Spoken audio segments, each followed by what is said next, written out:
Yo, what's up guys? It's your boy Jack, or Noble Dez, and welcome back to another episode of Modding Monday. Today I'm going to demonstrate to y'all some basic player mods for your individual character in the game. Can't even talk. Sadly, this doesn't include custom skins or anything really advanced like that. You can only do that like if you're on Wii U or PS3 or if you have a JTAG'd Xbox.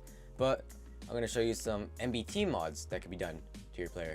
Using the Universal Minecraft Editor, which I did make a video on. If you haven't seen that already, I recommend you go see that before you see this, so you know the basic features of the tool and so you know how to get your save data from your designated console. But using Universal Minecraft Editor, you can do things like make your character ride practically any entity. You can customize your attributes like your walking speed, your running speed, I think your hitting speed and things like that. You could also mod your inventory to put in custom items, mod your armor so you got like blocks in your head and just all kinds of cool things. So without further ado, let me demonstrate these things to y'all. So to make things easier, I'm going to go ahead and set up some things in this world I'm in.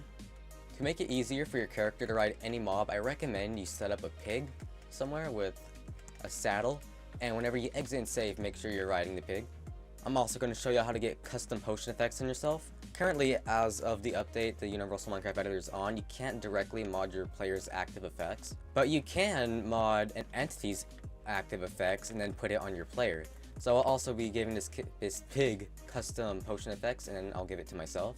And I'll also be modding my inventory here. So I'm going to go ahead and exit and save and load this world into Universal Minecraft Editor. Alright, so I have my world open here. If you click on the players tab, you'll see all the players here. I only have one, but usually if you exit and save your world with multiple players that have been in it, you'll have a lot of different players here. So you'll have data for each character. So you'll have a set of data for each person that's joined your world before, each player. I'm going to go ahead and double click mine. You can see my gamer tag there, Noble Dez. And we're going to start off with modding the mob I'm riding. So you'll see here there's a tag called root vehicle. Open that, then open up entity, and you'll see here we have the pig. Ooh. To change this mob, all you have to do is change the entity ID. I'll have a link in the description that'll take you to a page of all the entities IDs so you can know which entity ID is which entity. I'm going to go ahead and change the pig to a cow. There we go. I will also mod my player's speed to be a little faster than it currently is. So it's currently at 0.1. I'm going to make it 3 times what it normally is and make it not 3 times. Let's go 5 times. There we go. That's going to be a little crazy. We're also going to mod my inventory. So all you got to do is click the inventory list tag, right click it, go over edit inventory, and you'll see you have your whole inventory right here. Here's all the items I had. Seems one's missing a texture. Not sure if that's a bug or not. To add an item, just right click one of the little tiles and you'll have all these items here you can choose from. I'm going to give myself a monster spawner. Give myself 64 of those. We'll also go ahead and get a barrier or 2, or 64. And on my head, I'm going to put a banner because banners actually render on your head, which is pretty cool. And if you wanted to, you could even modify your ender chest, which is cool. You can even modify your XP level. It's right here, XP level. I'm going to go ahead and make that 5,000. And then there's all the other basic things like your player's position, rotation, their motion, things like that. You can modify anything here and do all kinds of cool things with your players. But these right here are just like basic things that I'm doing for demonstration purposes.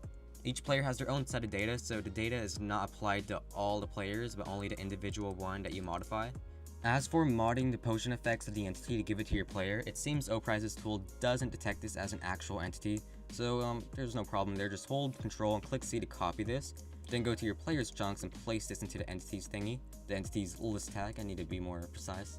And once you have your mob here, just right click it, hover over add potion effect, and just add whatever potion effects you want to give to your player. For demonstration purposes, I'm going to give myself regeneration, maxed out, turn off show particles. And I'm also going to give myself some blindness, max that out, and there we go. So this is going to generate an active effects tag. This right here is all you need. Hold Control and click C, or right click and copy it to get it. Then you can delete the mob because you no longer need it there. Then go back into your player and select the root of your player file, which is this thing right here, like drops in and out. And just hold Control and click V, or right click and paste it in. So your player will have all these active effects that was generated within this tag. I'm going to go ahead and save and load this back to my console just to show y'all that all these modifications went through. Alright, so I'm loading up the world now, and you will be able to see that all our modifications we did in the tool have come into effect. So we are riding a cow now. You can see we're blind, and we also have regeneration for the max amount of time I set it to. We have the custom items I set into my inventory, which is the spawners and the barriers. Then again, the banner looks pretty cool. So I can ride this cow around. I'm not sure if I can actually steer it.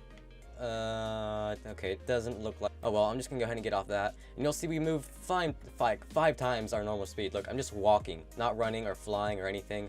I'm literally just walking. And if I go ahead and set my player into survival, you'll see we have my modded XP level. Seems the zeros are kind of glitched out. Okay, but it's 5,000, and our regeneration is like really OP. Let me find a slime. Let it hit me. Are you gonna hit me? No. No.